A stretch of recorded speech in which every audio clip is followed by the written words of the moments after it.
Could a single warrior's legendary skill truly overcome the brutal, organized might of a disciplined army? Today we're diving into a hypothetical clash that has fascinated historians and armchair generals for decades. Imagine a rift in time, violently tearing through reality, depositing two legendary forces onto a desolate, open plain. On one side, 500 elite samurai from Japan's Sengoku period, masters of blade, bow, and spear. On the other, 500 highly trained Napoleonic line infantry, the backbone of Europe's most dominant empire. The samurai, clad in lacquered armor, embody Bushido, a code of honor and absolute devotion to their lord.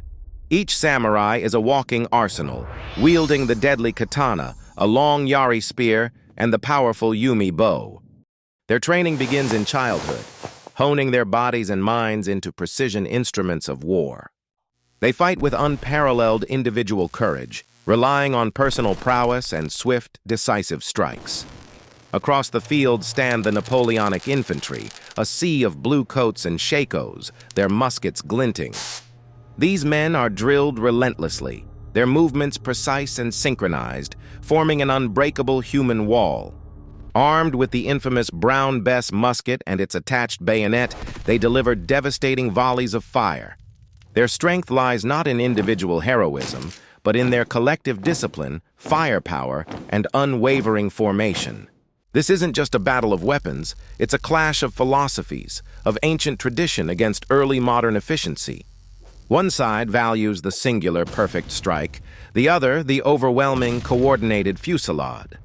The air crackles with tension as these two vastly different worlds prepare for an unthinkable confrontation.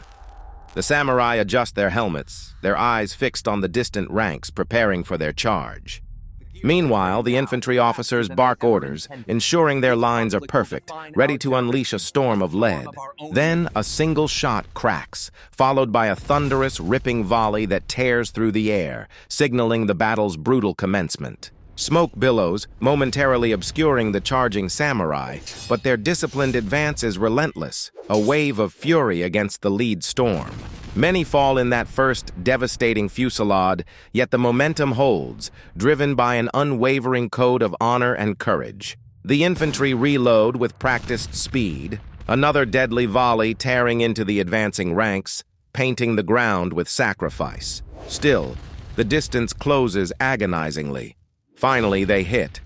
The impact is brutal, a chaotic maelstrom of steel meeting bayonet as two worlds collide in visceral combat.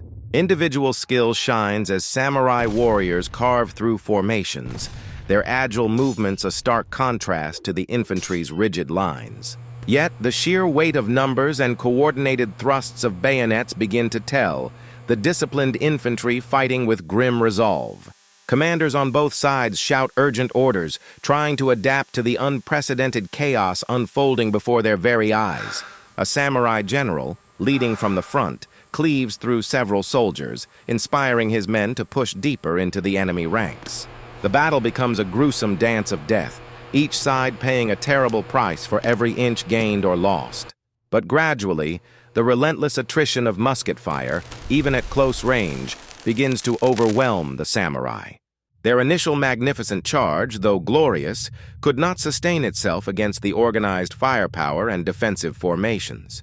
The remaining samurai, though fighting to the last breath, are eventually surrounded and overcome by the sheer numerical superiority.